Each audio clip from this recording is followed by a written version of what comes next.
engine rolling on first.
What's going on, guys? So it's Easter Sunday, so happy Easter to everyone. I hope you guys are having a good day and enjoying the day with your family and friends. I just thought I would introduce you guys to the new car on the channel. It's my 2016 Shelby GT350. I purchased the car a few weeks ago.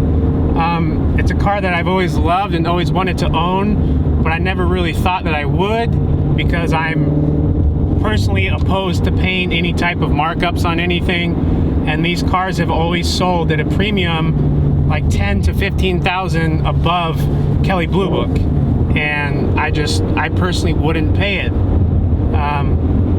But some of you know I had a 3 Series, a 2016 3 Series, and I was leasing it, and my lease was up, and it just so happened that I came across this car, and it happened to be at a BMW dealership, so I figured I might as well go look at it. And so I drove up to a dealership in LA, and they actually held the car for me, and I picked it up right there. The deal was awesome. I couldn't pass it up, and I'm excited to have it. It is a little strange having two kind of sports cars. I do like to have like a daily driver and then, you know, a fun weekend car. But like I said, I've always wanted to own one of these since they first came out, and I just couldn't pass up the deal. So as of right now, I plan to keep this and the Fiesta.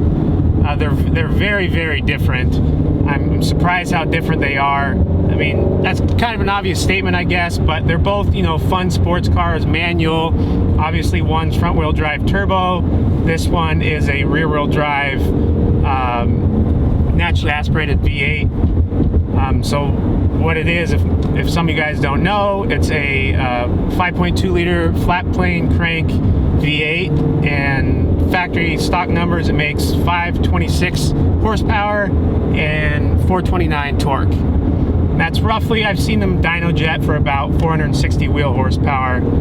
And so yeah, the car is pretty powerful. It's a way different experience than the Fiesta.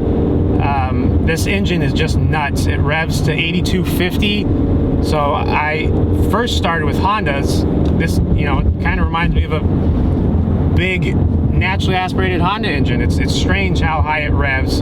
I'll do some polls for you guys so you can check it out, but it's pretty wild. So like I said, this is 2016. I picked it up with 4,800 miles on it. So obviously someone wasn't driving it, and strangely enough, it's actually had 3 owners already. I'm the 4th. I'm not really sure why. I can make assumptions. Maybe, you know, people had expectations of the car that it didn't live up to, or I don't know, but I personally love it. I plan on keeping it. So giving you my thoughts on the car, it's obviously much different than the Fiesta. It's huge. The car is very large. and it has a lot of blind spots, so the driving experience is completely different from the Fiesta. The Fiesta is like driving in a fishbowl. You have almost no blind spots. It's very light, it's very nimble. So obviously they're much different cars. This thing is huge compared to the Fiesta. I mean, everything about it, the driving experience, it's hard to see over the front end. I mean, you don't really know what it's doing or where it's at. You kind of just have to get used to it, but you can't really see anything. So this car weighs about 3,700 pounds, where the Fiesta only weighs 2,700 pounds. So I like the difference between the two. It's so much different, even though they're both kind of sports cars. I get in the Fiesta and it's a fun experience. It's light, it's tossable, and this thing is more of just kind of, even though, you know, it handles amazingly, it's a track car, obviously. It competes with, you know, supercars basically on the track. The GT350R does, and beats a lot of them. So yeah, it's no slouch, and I'm sure this thing would absolutely destroy the Fiesta on a track. But the Fiesta just is so nimble, so light. This kind of reminds me more of a big GT car. Like on the freeway, it's great cruising. You can cruise 90 miles per hour and you don't even like feel like you're moving. So they're just completely different experiences, and that's one of the reasons why I plan on keeping both of them. They're so different, and I love both of them. So the specs of this it has basically everything. This is a 2016, so there was only two options. There was a track pack and then a tech pack, and this is a tech pack, which was a $7,500 option, which basically is the Sync 3 heated and cooled seats, and then it does have the MagneRide dampers, which are insane. And if you guys are not familiar with them, they basically adjust like 1,000 times a second, and the damping is just perfect. As far as any modification plans go, I have a couple things. Like, I got an oil catch can. It's just highly recommended for these cars and most cars nowadays, as you guys probably know. So I already have that. I'm going to install that soon, just for peace of mind.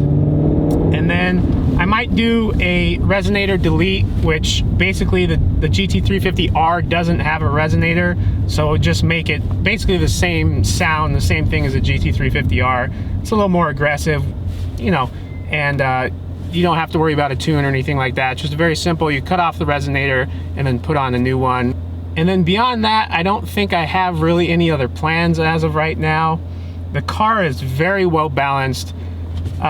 You know, so many cars nowadays have such huge horsepower numbers that, especially on the internet, people think that, I mean, if you don't have 1,000 horsepower, then your car is slow. But, you know, this factory claim horsepower is 526, and it's honestly a very quick car.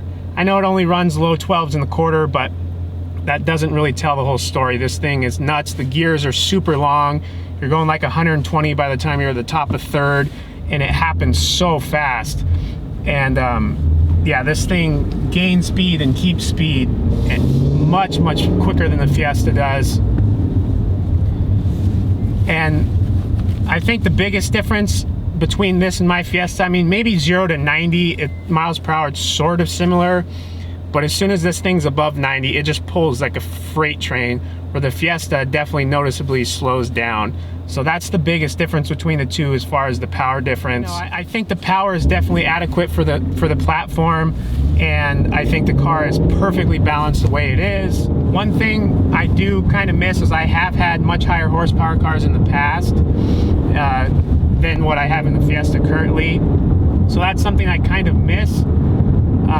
So I have kind of toyed with the idea, maybe way in the future I'll put a Whipple supercharger on this. I've never had a supercharged car, and I kind of always wanted to experience one with the Whipple.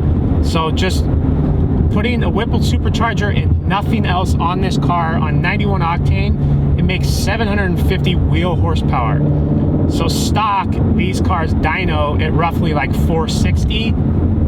So that's a massive difference. I mean, the car would probably just be an absolute rocket. I think they run 10s at that point. You know, I've seen a lot of people comment on these cars that are supercharged, and people say, oh, you ruined the car, oh, it's not balanced anymore. But obviously those are all people that don't own the car, haven't experienced it. Although I do agree that I think the car is perfectly balanced right now. I am a fan of always having more power. But like I said, that will probably be way in the future if I do go that route, because I would just like to experience a car the way it is. And like I said, I think right now it's so perfectly balanced, and it's just a joy to drive. Let's crack the window a little bit and get a pull for you guys right here.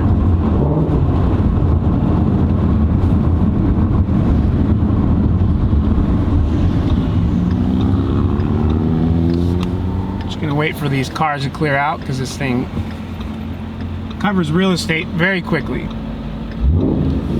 All right. Starting rolling on first.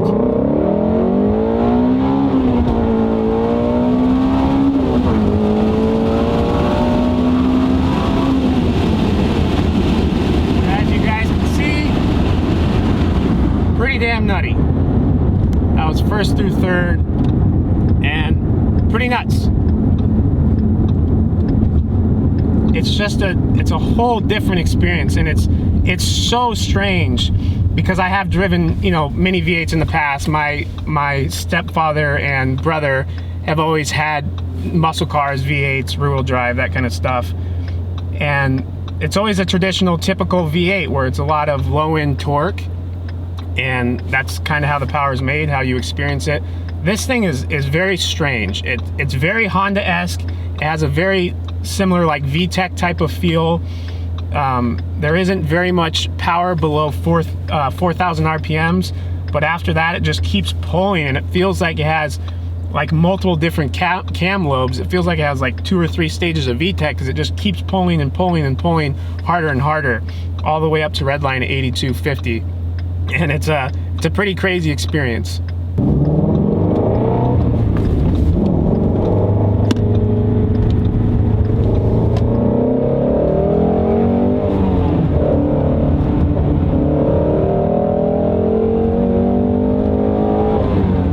Only 6,500, still have 2,000 more RPM to go. This thing is crazy. It's not like any other American V8 at all. You know, I hear a lot of people talk about it's comparable to like a Ferrari V8 with that flat plane crank, and supposedly, I don't know if this is true, but Ford engineers actually had a Ferrari engine and were, you know, dissecting it and examining it in the production of making this engine. And I don't know if that's just a rumor, but that's what a lot of people say and a lot of automotive journalists talk about. I wouldn't be surprised, because it is absolutely nothing like any other American V8, and until you experience it in person, it's kind of hard to convey how different it is.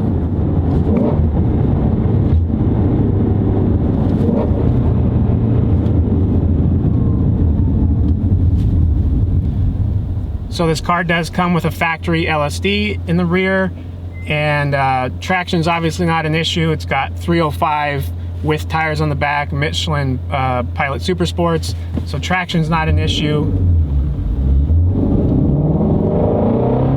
Little uphill pull here.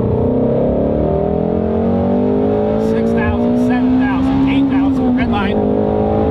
Back end got out a little bit, going into third. Yeah, this thing is just fucking nuts. That's an uphill pull, and it just pulls like a freight train.